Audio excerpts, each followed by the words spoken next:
You had a crush on someone who does not exist. Maybe it was a character from a book you read under your covers at midnight. Maybe it was someone from a show you have rewatched more times than you would ever admit out loud.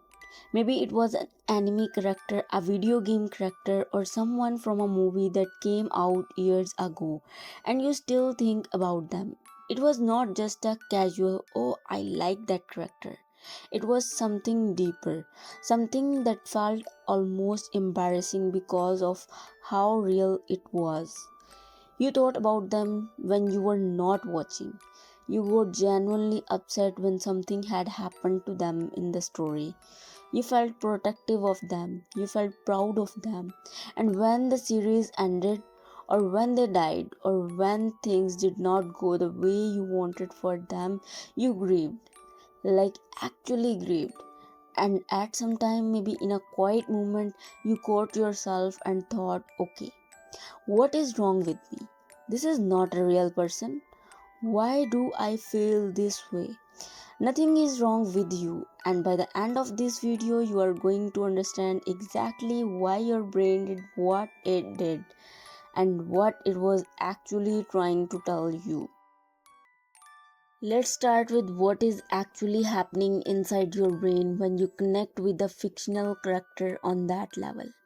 Here is something that sounds almost unbelievable but is completely backed by neuroscience.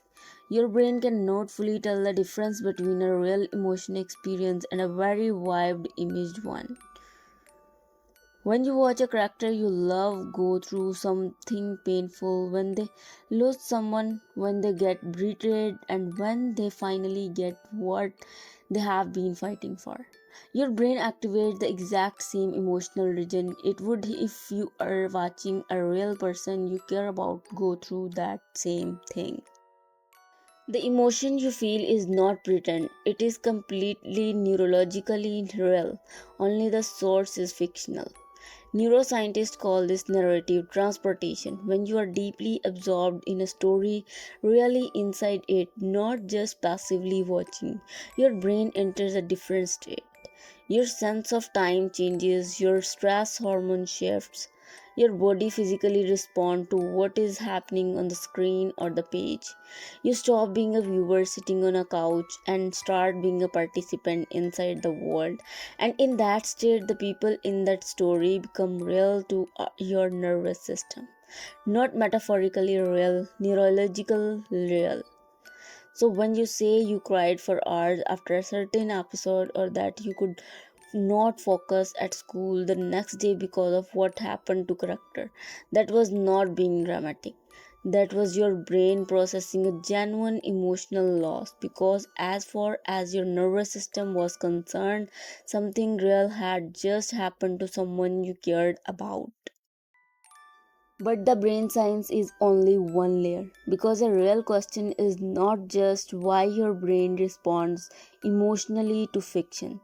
The real question is why certain characters get under your skin in a way that most real people never do.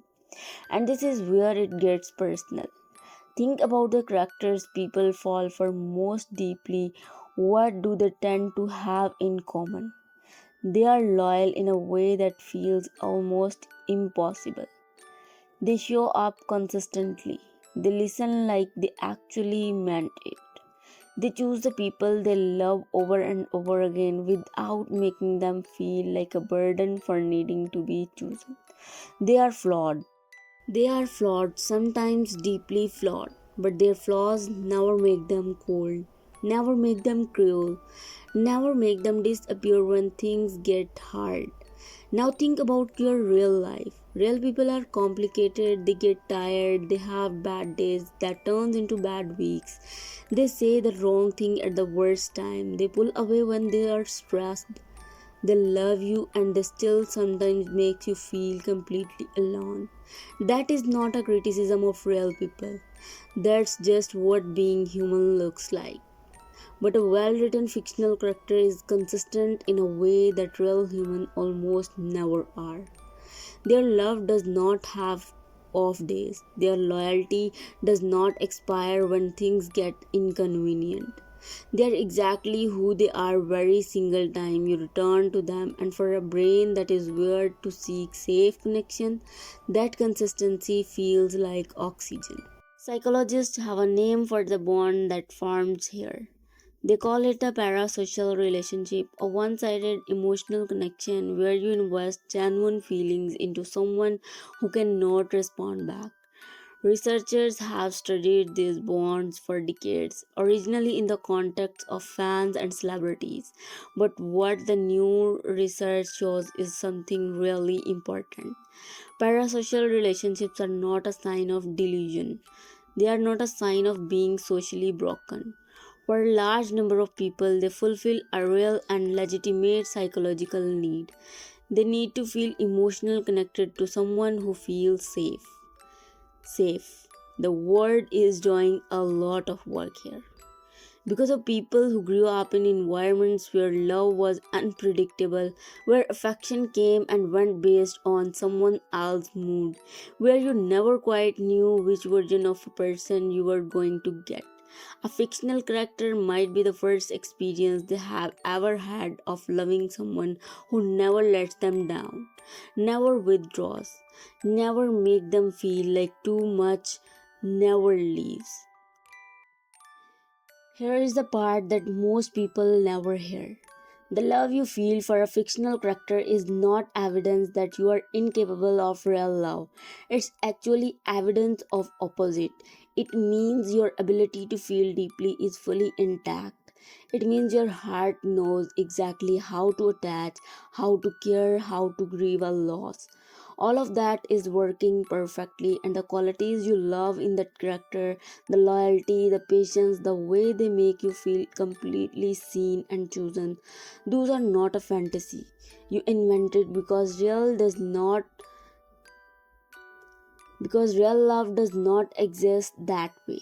Those are not a fantasy you invented because real love does not exist that way. Those are standards. Your brain experienced something that felt right and logged onto it. It was telling you this is what love is supposed to feel like. This is what you deserve, not a perfect person, but a consistent one.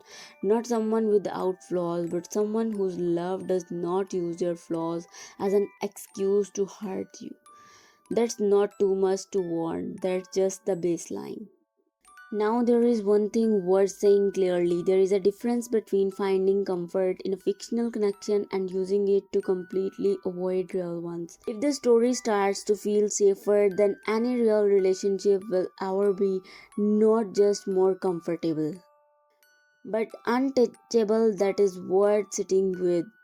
Not with shame, with curiosity, because what that usually means is somewhere along the way, real connection started to feel more dangerous than the story, and that's important information about what you might need to do work through.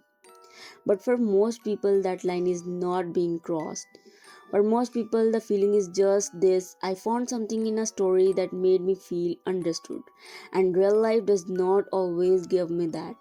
And that is completely human experience. That is not a disorder, that is not a red flag. That is a person with a full emotional life looking for a place to put it.